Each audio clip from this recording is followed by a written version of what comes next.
Bienvenidos a Perspectiva Bíblica. Bienvenidos sean todos. Qué placer estar contigo, Clara Mercedes. Un placer estar contigo, Johnny Ramírez.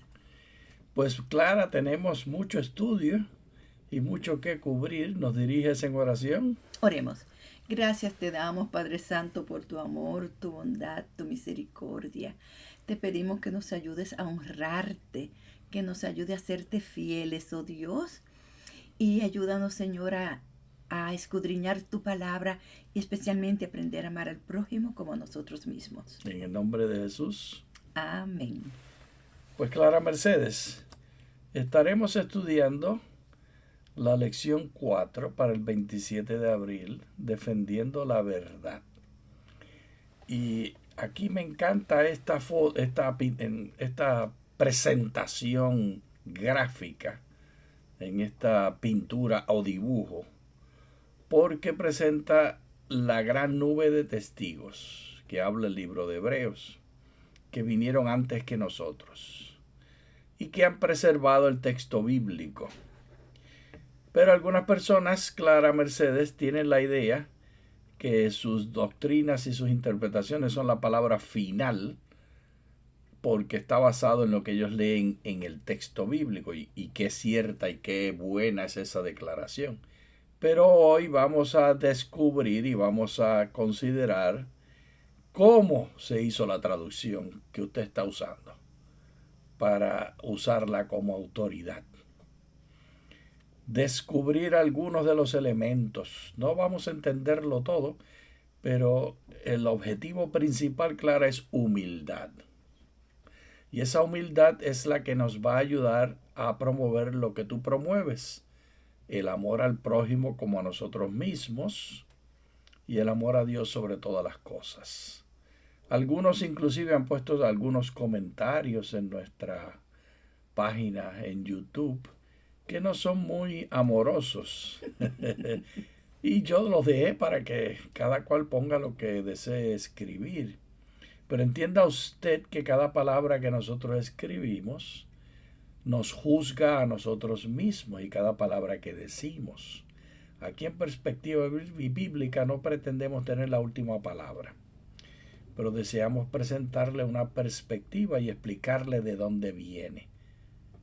Y al hacer las preguntas, ¿puedes leer el título, Clara? 1. ¿Cuáles el título? Elementos por considerar en la traducción? Sí, ¿qué quiere decir esto de elementos por considerar? Claro. ¿Cómo tú lo entiendes? ¿Estamos aquí disminuyendo la verdad bíblica al hacer esa pregunta? Yo creo que como puntos en los cuales debemos tomar en consideración para leer la Biblia. Nosotros, tú y yo, no somos traductores de la Biblia, pero el intérprete de la Biblia, el que la estudia, no puede ser ignorante, no puede pensar, particularmente si usted va a estar condenando a otra gente. No puede pensar usted, no puede ser tan simplista como pensar que la versión que usted tiene en castellano, porque aquí estamos hablando en español, llegó del cielo y cayó en sus manos sin haber un proceso arduo y tedioso. Por eso hablé de la nube de testigos antes. Cuánta gente amante que nos ha ayudado a tener el texto hoy, Clara Mercedes. Es un privilegio muy grande tener el texto bíblico. Así es. Así que aquí vamos a hacer algunas preguntas, no con el propósito de hacerlo usted experto en la traducción, porque yo no soy un experto traductor. Y Clara, ¿tú eres experta traductora? No, pero soy un experto profesor de la Biblia y sé cuáles son las preguntas que hay que tener en mente para tener humildad. ¿Cuál es la primera pregunta, Clara? ¿Cuál es el manuscrito más antiguo? ¿Sabe lo que esto quiere decir, Clara Mercedes? Esto quiere decir que esa nube de testigos dejó muchos pedacitos de escritos que se han estado descubriendo, que son pedacitos lamentablemente porque se perdió el original. Algunos son pergaminos, es decir, en cuero de ternera o ternero, y otros son en papel, que el papel antiguo, en inglés, textos en jeroglífico, no, ¿cómo que se llama? Claro, el papel de... Los rollos del Mar Muerto. Esos son en cuero de Sí. ternero. Entonces, pero otros son En papiro. hojas en papiro, esa es la palabra. Gracias, Clara Mercedes. En papiro, que es el papel más antiguo, y de hecho de ahí viene la palabra papel. Y así tenemos estos escritos en pedacitos. Y los traductores entonces tienen que preguntarse cuál es el más antiguo para traducir, porque mientras más antiguo se asume que es más cercano a lo original. Correcto. Y ese proceso se llama como, Clara, crítica. De fuentes. Y es parte de la alta crítica. Ay, qué palabras tan serias. Hay muchos que odian la alta crítica y dicen que eso es del diablo. Y no pueden entender que el texto bíblico que están usando para criticar la alta crítica ha sido producto de una alta crítica. Correcto. Y al decir alta crítica se refiere al nivel filosófico de decisiones. Johnny, vamos a poner un ejemplo. Un ejemplo es el libro de Judas, que vamos a ver en un momento. Pero un ejemplo práctico. Lo vamos a ver práctico. No quiero traer... ahí tenemos ejemplos ya en Judas, que lo vamos a examinar. Judas es un solo capítulo. Perfecto. Pero el ejemplo práctico es una porción de traducción que fue una cita directa de un libro apócrifo que no ha sido aceptado como parte del canon. Pero no quería decir eso, Clara, porque aquí vamos a ver otras preguntas que tienen que ver con el canon. A la número 2. ¿Cuál es el manuscrito más fiel al sentido original? Y por supuesto eso es también alta crítica, pero incluye también la crítica literaria. Es decir, el traductor o los traductores tienen que decidir cuál era el estilo. Y conforme al estilo van a utilizar las palabras. Porque, Clara, el hebreo y el arameo y el griego son muy diferentes al castellano en su manera de expresarse. Así que cada vez que usted traduce, usted interpreta. Claro. Por eso hay versiones diferentes, porque han usado la alta crítica y la crítica literaria con conclusiones diferentes. Y voy a poner un ejemplo. A ti te gustan los ejemplos. Ejemplo práctico. Pero es que no vamos a poder terminar si seguimos dando ejemplos. Johnny, mira, este ejemplo es de medio minuto. Por ejemplo, yo puedo decir, yo crecí comiendo mangú cada mañana. Eso es en mi español dominicano, pero alguien lee eso comiendo mangú, ¿qué sería? Y lo traduce. Oh, ella desayunaba plátanos verdes hervidos, hecho como si fuera puré de papa. Entonces son dos interpretaciones. Y estás asumiendo que la gente va a entender que es puré de papa. O sea, sí, que siempre se toman, se asumen cosas. Es imposible traducir sin asumir. Entonces, Clara, nos vamos, y de hecho cuando va pasando el tiempo, se van cambiando las traducciones porque va cambiando el sentido que tienen las palabras en el presente. Así imagínate desde hace 2000, 3000, 4000 años atrás que la Biblia fue escrita en diferentes porciones, cuánto ha cambiado el sentido de las palabras. Johnny, y no solamente tanto tiempo, imagínate nosotros, y ese es el punto 40 3, años atrás, la juventud de nuestros países tiene un idioma, un vocabulario diferente a nosotros. Lee el punto 3, Clara Mercedes. ¿Cómo mejor la traducimos para que se entienda hoy día? Eso es crítica literaria. Y vuelve al mismo ejemplo que tú diste, ya no tenemos que dar más ejemplos. ¿Está bien? Está bien. Y el punto número 4. ¿Cómo entender el canon? Aquí es una pregunta mucho más difícil. Aquí la puerca tuerce el rabo. Que si se estuviera traduciendo esto, otros que no conocen la cultura castiza o castellana, no conocerían ni entenderían qué quiere decir eso. Es una figura literaria. Al decir que la puerca tuerce el rabo, lo que estamos diciendo es que la cosa se pone difícil. Se pone difícil, Clara Mercedes, porque hay más de un canon. Nosotros vulgarmente conocemos que los católicos tienen una serie de libros y los protestantes tenemos otra serie de libros. Y entonces los libros que los protestantes llamamos apócrifos, los católicos los llaman deuterocanónicos o segundo canon. Pero hay otros canon, Clara Mercedes. ¿Puedes seguir hablando para traer el rollo del Mar Muerto que tenemos? No hagamos eso, no hagamos eso. Vamos a seguir aquí. Sigamos aquí.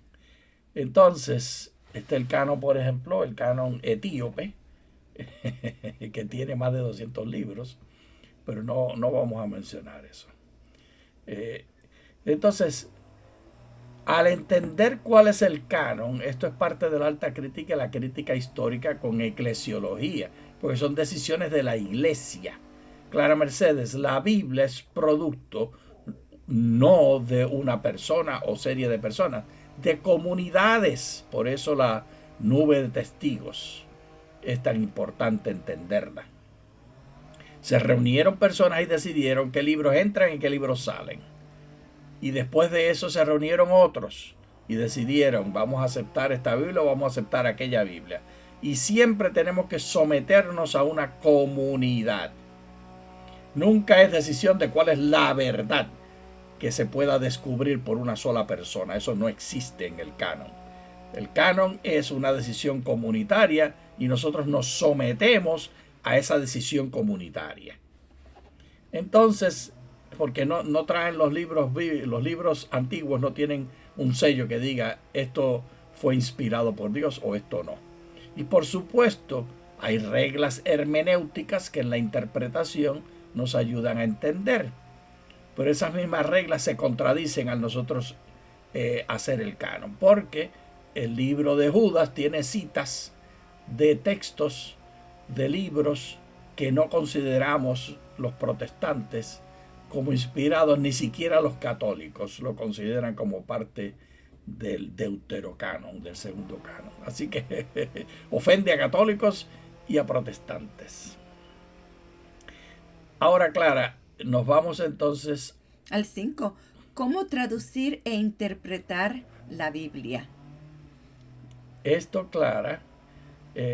Vamos a leer esto. ¿Cómo entendemos el paso del pero tiempo? No leíste lo correcto, mamita.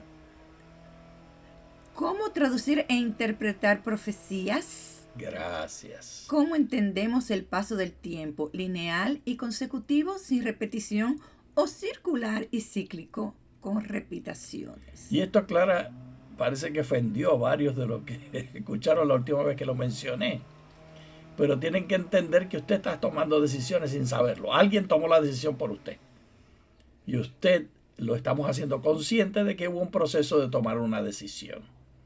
Si los que hacen la doctrina y escriben el libro de doctrina y de interpretaciones decidieron que iba a ser historicismo, es decir, que los eventos son solo una vez, o decidieron que iba a ser apotelesmático, que es circular y cíclico, que se repiten.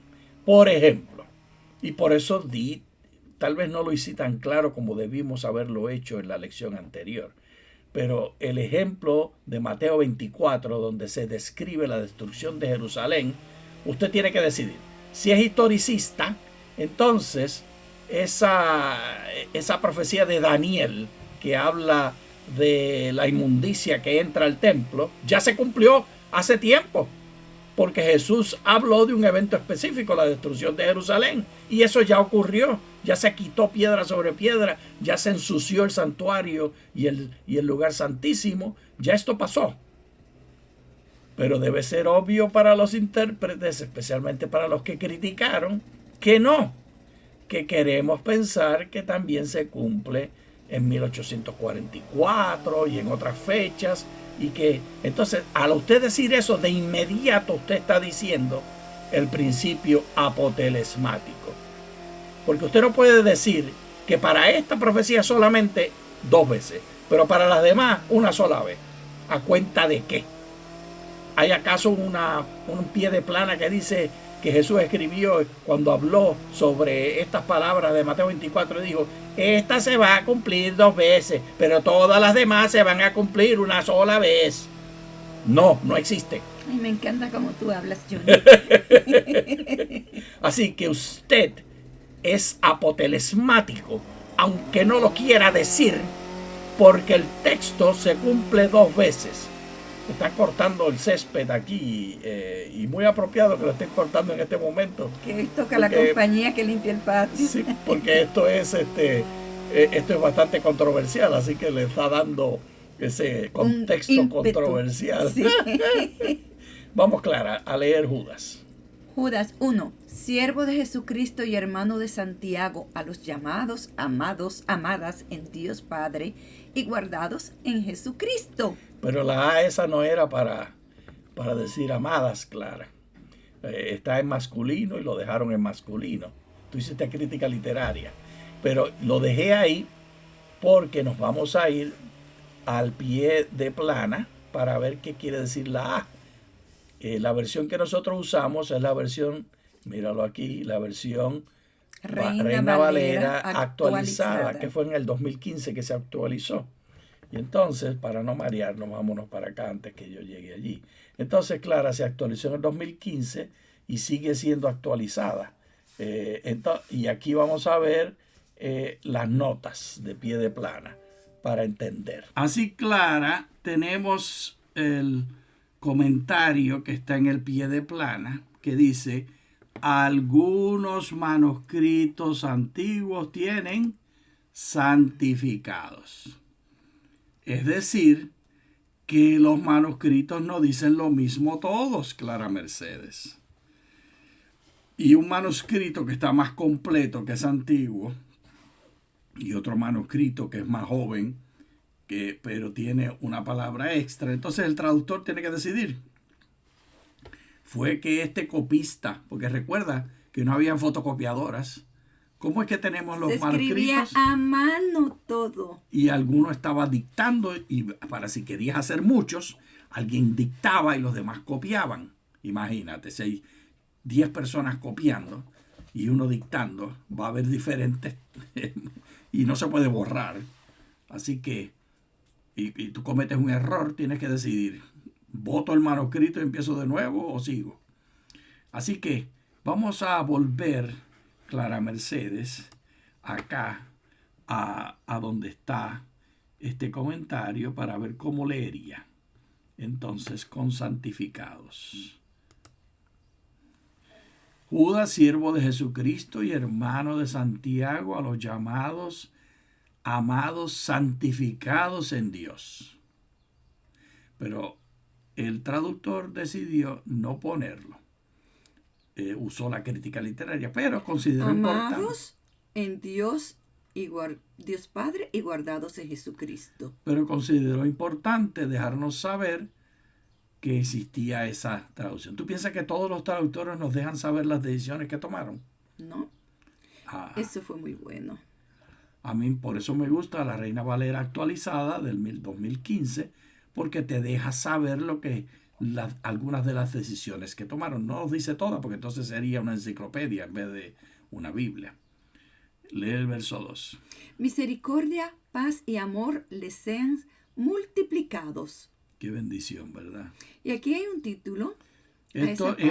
Gracias por decir eso. Este título, Clara, no es de la traducción. Eso fue... Él solo añade el traductor. El traductor para hacerlo más fácil, para aclarar de qué va a tratar lo siguiente. Pero el problema, Clara, hacerlo más fácil es que sea una decisión teológica que está haciendo. No lo debería hacer más fácil. Usted debe ignorar los títulos y leerlo sin pensar, porque si usted ya sabe que va a ser una condenación de los falsos maestros, el Espíritu de Dios puede estarle diciendo otra cosa a usted al leerlo. Y nosotros vamos a estar, no, es la condenación de los falsos maestros, es la condenación de los falsos maestros, y no tener nuestra mente abierta para que el Espíritu de Dios nos pueda hablar. Porque nosotros, Clara Mercedes, ni tú ni yo somos inspirados, ni somos tampoco, ni hemos recibido la revelación, pero somos iluminados. Y siendo iluminados, el Espíritu de Dios nos guía a interpretar la Biblia para el día de hoy y para nuestra circunstancia y nuestro lugar. Así que debemos estar conscientes que vamos a tomar decisiones teológicas al leer la Biblia. Pero que las decisiones teológicas de mi circunstancia y de mi perspectiva puede ser diferente a la tuya. Ahí es que viene la humildad, Clara Mercedes. Pero el arrogante, esos que ponen comentarios insultantes en YouTube de las cosas que no le gustan, se imagina en su imaginación que tiene una sola respuesta y que ya la tiene esta persona y que todos los demás son del diablo. Si no se piensa como esta persona, Es del diablo. es del diablo. Señor, nos perdone. El Señor tenga misericordia. Verso 3. Amados, mientras me esforzaba por escribirles acerca de nuestra común salvación, me ha sido necesario escribir para exhortarles a que contiendan eficazmente por la fe que fue entregada una vez a los santos. Así que hay una situación que está enfrentando Judas, que este siervo de Dios, este dirigente de la iglesia, él está enfrentando esta situación y desea que todos los que reciban esta carta universal, porque no fue dirigida a una iglesia en particular, así que se entiende como una carta universal, está advirtiendo de circunstancias. ¿Tú piensas que esas circunstancias son únicas? ¿Sería historicismo lo que debe usarse aquí? ¿Que eso pasó una sola vez? ¿O tú piensas que debemos leerlo para entender qué circunstancias están pasando hoy? Ahí volvemos al principio de historicismo o apotelesmático. Cada vez que nosotros leemos la Biblia y la aplicamos al día de hoy, no importa que sea profecía o no sea profecía, estamos diciendo que es una interpretación cíclica y repetitiva y estamos reafirmando el principio apotelesmático, aunque no le guste a usted la palabrita. Esa es la realidad que tenemos en la interpretación. ¿Puedes decirnos lo que significa apostelemático? Apotelesmático significa una repetición de principios y de ideas. Sigamos, Clara. Porque algunos hombres han entrado encubiertamente, los cuales desde el antiguo habían sido destinados para esta condenación. Mira tú la profecía que está poniendo.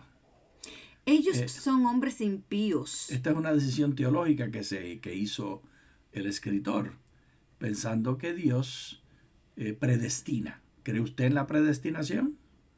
¿Fue una predestinación en este momento y en otros momentos no? Calvino, leyendo palabras como estas, entendió que la predestinación es universal. ¿Cree usted en la predestinación universal? Siempre hay que tomar decisiones claras cuando usted lee la Biblia. Y todas estas decisiones van a tener implicaciones teológicas.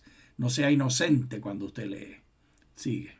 Ellos son hombres impíos que convierten la gracia de nuestro Dios en libertinaje. Qué problema, ¿verdad, Clara?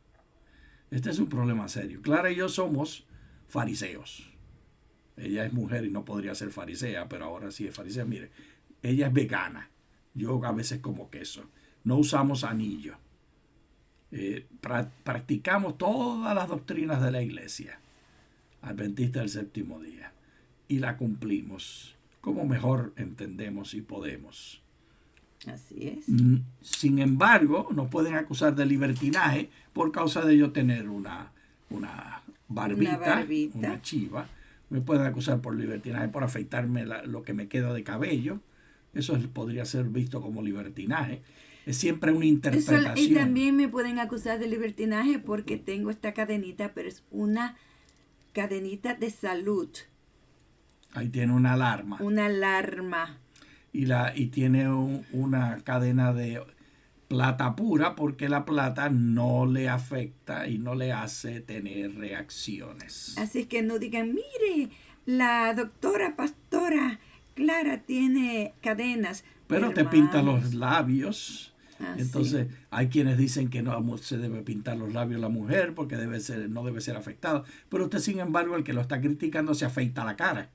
Y si se afeita la cara, está cambiando. Es lo mismo que ponerse una pintalabios. Usted está cambiando su apariencia que Dios le dio. Usted no nació con una navaja para afeitarse. Eso es una decisión que usted hace con respecto a la manera como se quiere ver. Así es. Si condena a la mujer por ponerse pintalabios, no se afeite. Sea como los musulmanes, que son honestos. El musulmán extremista, porque no son todos los musulmanes, son los musulmanes como los talibanes, no se afeitan. ¿Saben ustedes por qué? Porque no creen que la mujer se debe poner pintalabios, porque entonces son consistentes. No se afecta la manera que Dios me parió, que Dios me hizo, que Dios me creó como mi madre en su cuerpo. Yo fui formado, como el Salmo 139 dice. Así que si usted cree eso de verdad, no se afeite. No vaya tampoco al barbero. Si usted se altera la manera como se ve, si usa perfume, no condena a la mujer que usa pintalabios. ¿Lo dije bien, Clara Mercedes? Lo dijiste muy bien, Johnny. Si no, usted es el libertinaje. El que usted acusa de libertinaje, usted es igualmente libertinaje. Y niegan ¿a quién? Al único soberano y Señor nuestro, Jesucristo. Vámonos a la B para que veamos entonces qué significa la B. ¿Qué decisión tuvo que tomar el traductor? Léelo, Clara, la B. Judas 1:4. Algunos manuscritos antiguos incluyen a Dios. Incluyen la palabra Dios. Entonces, vámonos de vuelta ya para ver en el verso 4 cómo diría si incluyéramos la palabra Dios. Aquí estamos. Y de hecho es una frase común en la doxología: soberano Dios y Señor. Así que estaba aquí esta traducción teológica, ¿o no? El traductor decidió no incluirlo porque pensó que esa idea teológica de soberano Dios, que es una traducción doxológica como parte de la adoración que hacemos probablemente desde la Edad Media, pues no pertenecía allí, y que el manuscrito que la tenía no era fiel. Pero es una decisión, y nosotros estamos recibiendo esa decisión. 5. Ahora bien, quiero hacerles recordar, ya que todo lo han sabido, que el Señor, al librar al pueblo una vez de la tierra de Egipto, después destruyó a los que no creyeron. Qué terrible, ¿verdad? El Dios que condenó a Egipto, Judas, nos recuerda que va a condenar a los que practican el libertinaje. Y no tiene que ver, Clara, con ponerse pintalabio o afeitarse la cara o dejarse crecer la chiva. Esas son peccata a la minuta, cosas insignificantes. En latín peccata a la minuta son tonterías, cosas insignificantes. Esto se refiere al no amar a su prójimo, al excluir, al pensar que están fuera del amor de Dios personas por cualquier característica que a usted le desagrada. Y personas que procuran destruir el texto bíblico. Estas personas van a ser castigadas como los egipcios fueron castigados. Verso 6. También a los ángeles que no guardaron su primer estado, sino que abandonaron su propia morada, los ha reservado bajo tinieblas en prisiones eternas para el juicio del gran día. Esto me encanta, Clara Mercedes. Prisiones eternas. ¿Cuáles son las prisiones eternas, Clara Mercedes? ¿Dónde está localizado eso? Busquemos pues. Tú que no quieres decir que no sabes. Dilo, no sé. Busquemos pues. Miren, como hemos dicho ya, vuelvo a enfatizar, y este es un ejemplo magnífico, la carta de Judas. Las doctrinas que usted y yo tenemos no vienen de la nada. Hay escritos paralelos a los escritos bíblicos que eran escritos teológicos, que interpretaron muchas cosas. En la configuración cosmológica quiere decir cómo se imaginaban la organización del universo. En la configuración cosmológica del antiguo cercano oriente, Clara, está el tercer cielo, que la Biblia lo presenta como tercer cielo, que es donde vive Dios. El segundo cielo, donde están las estrellas. Y está el cielo donde están las nubes. Estas son las tres cielos de los cuales habla la Escritura. Pero eso no es lo único que hay. Está la tierra y está el agua. Está debajo del agua y está debajo de la tierra. Y entendían los antiguos que debajo de la tierra, allí estaban localizados los demonios.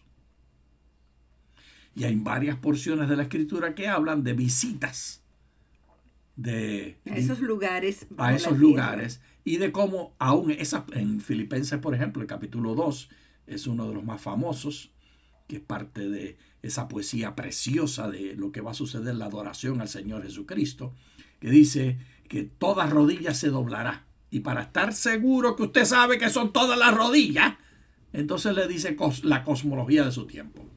Los que están en la tierra, en el cielo y los que están debajo de la tierra. Eso es algo parecido como al limbo, cuando hablamos de no metas, no metamos el limbo ahora.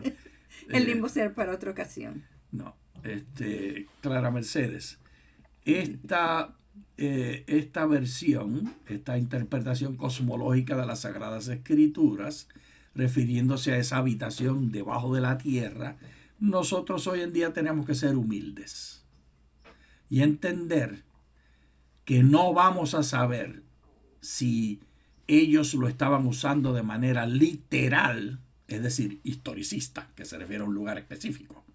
El historicismo no es solamente una manera de pensar para las profecías, se aplica también a la interpretación del resto de la Biblia. El historicista que piensa que hay una sola aplicación debe también considerar que hay una sola interpretación para cada texto y para cada forma y presentación del texto. Entonces tendría usted que decidir, ¿existe este lugar o no existe? Y como la Biblia dice que existe, entonces ¿qué tiene que decir usted? Que existe. Pero los que somos apotelesmáticos, entonces podemos decir, y de nuevo vuelvo a decir, esto se aplica generalmente a la profecía nada más, pero es una manera de pensar, una forma de imaginación hermenéutica. Y esa forma de imaginación hermenéutica nos dice, había metáforas y figuras literarias del tiempo. Por ejemplo, nosotros hablamos de virus. ¿Qué es un virus, Clara Mercedes? Una enfermedad contagiosa. Pero ¿tú has visto eso alguna vez? No. Y sin embargo nosotros decimos la computadora tiene un virus. Y mira, ve, metáfora sobre metáfora. Porque ¿qué es una computadora? Los ceros y los unos que producen... Es cuando algo no funciona bien. Decimos, es un virus. Y el entendimiento nuestro debe ser humilde. No entendemos ni sabemos qué quiere decir estas palabras del hermanito Judas. Pero esa humildad es la que estamos patrocinando en Perspectiva Bíblica esta semana. Cuando usted interpreta la palabra de Dios, las profecías, sea humilde, porque no vamos a saber nunca la palabra final. Porque inclusive si viniera el Espíritu de Dios y te da una visión hoy y te hace inspiración y revelación, que nosotros creemos que no es posible, porque ya está cerrado el canon. Eso es lo que la iglesia ha decidido y ha pensado, y nosotros nos sometemos a esa idea. Entonces, pero supongamos que usted imagina que el canon se puede abrir de nuevo y que hay una inspiración, una revelación que es semejante a la palabra de Dios. Inclusive cuando Dios le hable a usted, ¿en qué idioma le va a hablar a usted, Clara? Si Dios te hablara a ti, ¿en qué idioma te va a hablar? ¿En español? Exactamente, porque ese es el que mejor entendemos tú y yo, en nuestro corazón. Entonces, al usar el castellano, ya está usando figuras literarias de nosotros y de nuestro contexto. Es imposible aún para Dios evitar utilizar el contexto de la comunicación donde estamos. Porque si Dios quiere comunicarse con nosotros, tiene que usar el lenguaje de nosotros. Y el lenguaje de nosotros está contextualizado. Sigamos, Clara. 6. También a los ángeles que no guardaron su primer estado, sino que abandonaron su propia morada, los ha reservado bajo tinieblas en prisiones eternas para el juicio del gran día. Así que si eso es literalmente así, o si es una figura literaria, o una idea que se refiere al poder de Dios para condenar, tú y yo no lo vamos a poder determinar. Verso 7, Clara Mercedes. Asimismo, Sodoma, Gomorra y las ciudades vecinas, que de la misma manera fornicaron y fueron tras vicios contra lo natural, son puestas en ejemplo sufriendo la pena del fuego eterno. Y este verso tiene una importancia particular, porque lo que podemos rescatar aquí de una manera directa es la idea del fuego eterno. Sodoma y Gomorra se están quemando en este momento. Para nada. Si se están quemando es de una manera que tú y yo no sabemos, porque allí mismo, bueno, se sabe que sí que se están quemando, porque en la tierra de Palestina e Israel hay una guerra terrible. Terrible, Dios Pero se están mío. quemando con bombas que patrocinaron los impuestos que nosotros hemos pagado y con bombas que patrocinaron los iraníes, Estados Unidos e Irán, proveyendo armas a los palestinos y a Israel.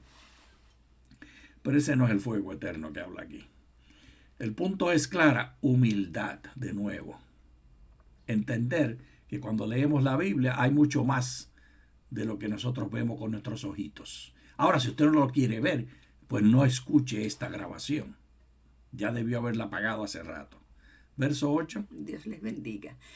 De la misma manera, también estos soñadores mancillan la carne, rechazan toda autoridad y maldicen las potestades superiores. Aquí, claro, en estos dos versos hace alusión a autoridades y a cosas que nosotros no sabemos exactamente qué son. Esto de autoridades y potestades, podemos nosotros asumir interpretaciones, pero habría que entrar al primer siglo para saber con exactitud a qué se refiere. Pero ni aun el arcángel Miguel, cuando contendía disputando con el diablo sobre el cuerpo de Moisés, se atrevió a pronunciar un juicio. Imagínense, Miguel no se atrevió a pronunciar un juicio de maldición. Y Miguel es Jesús antes de venir a la tierra. Contra él, sino que dijo, el Señor te reprenda. Ahora aquí nos vamos probablemente este es el más interesante. El C. Probablemente, Clara, este es el más interesante de todos los puntos que estamos examinando. Vámonos allá a la C para que tú veas a qué se refiere. Me encanta ver, Y nos vamos a gozar. Léete el C. Judas 1:9. Según el juicio judío, la asunción de Moisés, el arcángel Miguel, el diablo, contendían por el cuerpo de Moisés. Detente, Clara Mercedes. Esto de la asunción de Moisés es un libro que es pseudepígrafa o de los escritos que ¿Apócrifos? no son. No. Apócrifos de nuevo se refiere a lo que los protestantes no aceptamos como inspirado y los católicos llaman deuterocanónicos. Esto no es apócrifo, esto es extra bíblico. Pero es del primer siglo. Y aquí el autor de Judas lo considera un libro de autoridad. Y está citando una idea que no es del canon bíblico. Esto no está en el Antiguo Testamento.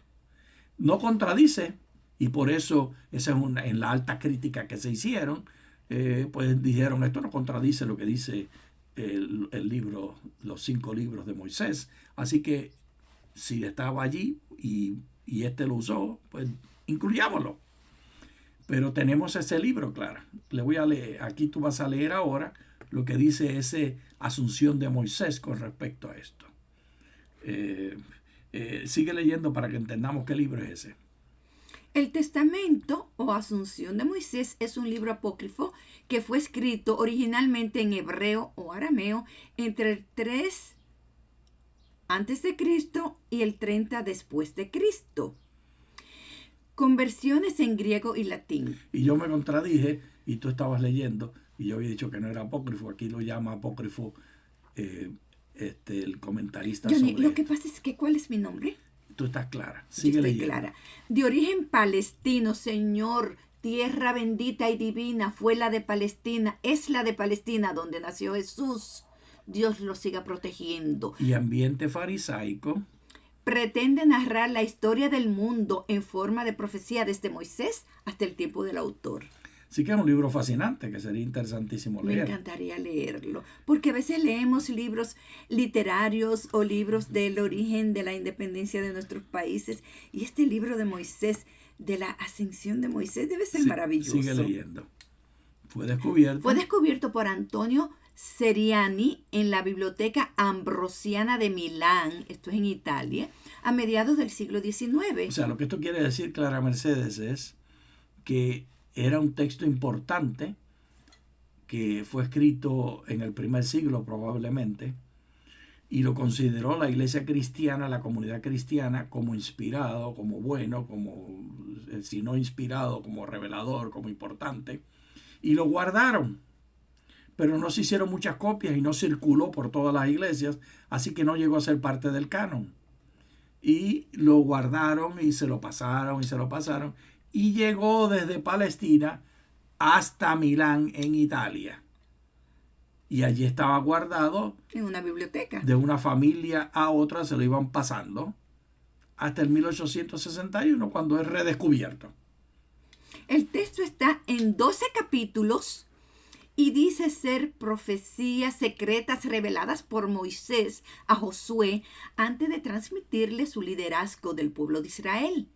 Se suele sugerir que la disputa entre el arcángel Miguel y Satanás, Samael, sobre el cuerpo de Moisés está descrita en este libro y que es también mencionada en las epístolas de Judas 1:9, aunque no había sido atribuida a una fuente específica. Así Clara Mercedes es la... Qué belleza estudiar la palabra de Dios, Johnny. Sí, y esto de nuevo, ¿qué es lo que nos hace, Clara? Ser humildes. Humildes, humildes. Tenemos que ser humildes y no ser arrogantes. Pensando que lo sabemos todos ya y que no hay nada más que aprender porque ya lo sabemos. No. Correcto. Inclusive cuando lleguemos al cielo vamos a seguir estudiando y estudiando. Lee el verso 10. Pero estos maldicen lo que no conocen, y en lo que por instinto comprende se corrompen como animales irracionales. El Señor nos ayude a no ser animales irracionales. Ay de ellos, porque han seguido el camino de Caín. Ahora aquí entonces se refiere a otro detalle. Vámonos a la letra D, ¿verdad? Sí, vamos a ver qué dice la letra D. Judas 1:11. Caín habló con su hermano Abel y sucedió que estando juntos en el campo, Caín se levantó contra su hermano Abel y lo mató. Así que este comentario de Se refiere al texto bíblico y está mostrando cómo Judas está usando el texto bíblico en su presentación. Leamos el comentario, aunque lo vamos a leer antes de llegar allá para no... Balac contrata a Balaán contra Israel. El ángel del Señor resiste a Balaán. O sea, lo que sucede es que en el verso 11 se hace referencia a estos eventos. Y están entre los capítulos 22, 23, 24 del libro de Números. Y aquí está explicando... Y aquí tengo los títulos. Yo copié solo los títulos para no leer todas estas porciones. Este es un comentario del traductor de la Biblia. Él nos está aludiendo a que esto que dice en el verso 11, que lo vamos a leer a continuación, está refiriéndose a estas aventuras de Balaam. Y un ejemplo práctico es, por ejemplo, cuando yo digo desayunaba mangú, aquí explica, desayunaba mangú porque en el tiempo que ella creció, usaban mangú, significa plátanos verdes. Y esta es la explicación, un ejemplo así es lo que está haciendo aquí el escritor. Números 31, 16. He aquí, ellas fueron las que vinieron a los hijos de Israel por consejo de Balaán para que ellos actuaran contra el Señor en el asunto de Peor, por lo que hubo mortandad en la congregación del Señor. Y Apocalipsis 2:14. Sin embargo, cuando unas pocas cosas contra ti... Tengo unas pocas cosas contra ti, que tienes allí a algunos que se adhieren a la doctrina de Balaán, que enseñaba a Balac a poner tropiezo delante de los hijos de Israel, a comer de lo sacrificado a los ídolos y a cometer inmoralidad sexual. Aquí Clara se está refiriendo, Apocalipsis 2:14, a la decisión del concilio de Jerusalén, que se encuentra en Hechos 15. Y esta decisión los que contradicen esa decisión la está atando a los que enseñaban lo que ellos llaman la doctrina de Balaam. Y Judas y Juan, al escribir el Apocalipsis, hace referencia a esto. Así que había unas enseñanzas falsas, así llamadas doctrina de Balaam, que tú y yo no tenemos conocimiento hoy por hoy, pero que se refieren a cosas que ofenden a Dios y particularmente que hacen transgredir a las decisiones que hizo el Concilio de Jerusalén. ¿Tú sabías, Clara Mercedes, que aún las personas que más critican porque piensan que nos hemos apartado de la traducción bíblica y de la interpretación bíblica no cumplen el escrito de lo que están en la doctrina de Balaam? ¿Sabes por qué? ¿Por qué? Porque mira, la decisión de Hechos 15 dice no comer sacrificado a los ídolos, y las personas piensan, eso yo no lo hago. La razón por la cual no se debía comer sacrificado a los ídolos no era porque fue sacrificado a los ídolos, era por la forma en que mataron el animal, que está lleno de sangre. ¿Cómo sé eso? Porque después el hermanito Pablo dijo, no pregunten y cómanselo, porque no tiene importancia, porque no hay ídolos. Y eso lo creían todos los judíos, que no había ídolos. Pero no aceptaban de la carnicería del templo porque tenía sangre. Y los otros dos son acerca de sangre directamente. El de sacrificado a los ídolos, alguien podría decir, no, era porque era sacrificado a los ídolos, no porque tenía sangre. Pero los otros dos no pueden decir eso. Cuando usted ahoga al animal, no le sacó la sangre. Y es inmundo. Y ese mandato de no comer carne con sangre es el mandato más antiguo. Los judíos dividen las leyes del Antiguo Testamento entre las leyes gentiles, que son para todos los humanos, y las leyes judías, que son solo para los judíos. Y esto de no comer sangre está en el libro de Génesis, antes de haber judaísmo. Se dice que no se coma la sangre, ni el animal, y que no derrame la sangre de su prójimo, porque en la sangre está la vida. Clara, y por supuesto no comer sangre, que es la forma directa. Era tan importante para los judíos eso, que te lo dice primero directo, no coman sangre, no coman carne con sangre. Después te lo dice indirecto, no coman ahogado. Y después te lo dice más indirecto todavía, no coman sacrificado a los ídolos. Y entonces añade la inmoralidad, que la palabra es porneía, y no se refiere a un acto sexual en particular, se refiere a toda clase de inmoralidades sexuales, tanto tener 3 esposas, como la fornicación. O 3 esposos, o lo que sea. Es una condenación abierta a todo lo que se considera inmoral. Clara Mercedes, Jorge Tejada, si tú quieres ser leal y no cumplir la doctrina de Balaam, no puedes comprar en el supermercado carne. Tienes que comprar la carne que sea sacrificada por judíos en una carnicería judía, para que sea kosher, o tienes que comprarla en una carnicería musulmana para que sea halal, que son las únicas 2 carnicerías que venden carne sin sangre. Así que el que condena lo que estamos diciendo de apotelesmático está siguiendo la doctrina de Balaam si come carne del supermercado. Nosotros no seguimos la doctrina de Balaam porque yo soy vegetariano y ella es vegana. Así que cuidadito al condenar al otro. De nuevo llegamos a la conclusión clara. ¿Qué tenemos que ser, Clara Mercedes? Tenemos que amar al prójimo como nosotros Sí, mismos. pero eso humildes. Operacionalmente amar al prójimo quiere decir ser humildes, no pretender ser arrogantes, que se tiene la última interpretación. Sigamos leyendo, Clara Mercedes. ¿En qué verso nos quedamos? En el 18. Ok. Empieza en el 18. Porque ellos les decían, en los últimos tiempos habrá burladores que andarán según sus propias pasiones, como impíos que son. Estos son los que causan divisiones, son sensuales y no tienen al espíritu. Fíjate las cosas que está mezclando aquí, Clara Mercedes. Esto de causar divisiones habla de una relación política y social dentro de la iglesia. Que tú hagas facciones. Y que tú pretendas decir, solamente los que creen esto son de Dios y los que creen esto otro son del diablo. O que tú pretendas decir, solo los que somos de Perú somos los que seguimos la doctrina de Dios. Los que son de Colombia no lo hacen.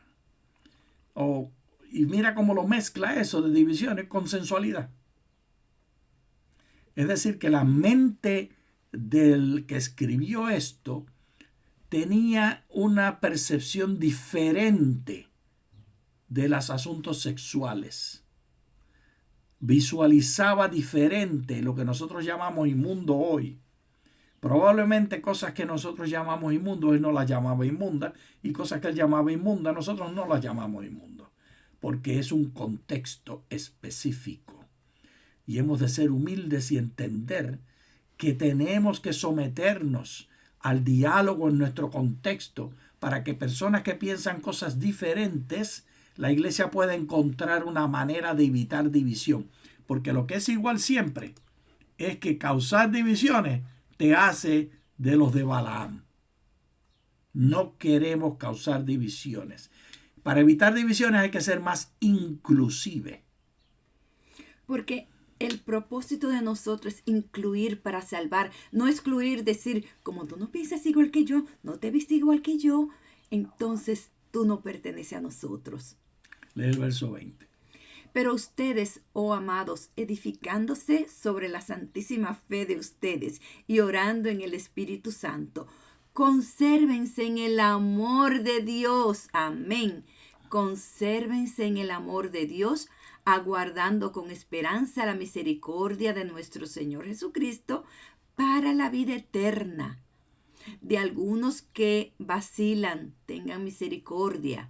A otros hagan salvos, arrebatándolos del fuego, y a otros ténganle misericordia, pero con cautela, odiando hasta la ropa contaminada por su carne. En otras palabras, amen al pecador, pero odien el pecado. De nuevo, Judas está usando en su contexto literario y su manera que se usaba cultural. en ese tiempo. Figuras del idioma que tú y yo no vamos a entender. Porque cuando te está de una manera tan tierna, llamándote a amar y a ser misericordioso, te dice que no te acerques ni siquiera a la ropa de hecha. A saber qué quería decir esa frase. Pero claro, vamos a tener que parar aquí. Le damos gracias a Dios y con humildad clara y yo le decimos, no pretendemos tener la última palabra en la interpretación de las Escrituras. Y le sugerimos a usted que tampoco pretenda tenerla. Que practiquemos la misericordia, porque lo que está bien claro que es universal en esta epístola de Judas es la importancia del amor y de la misericordia, esperando el pronto retorno del Señor Jesucristo.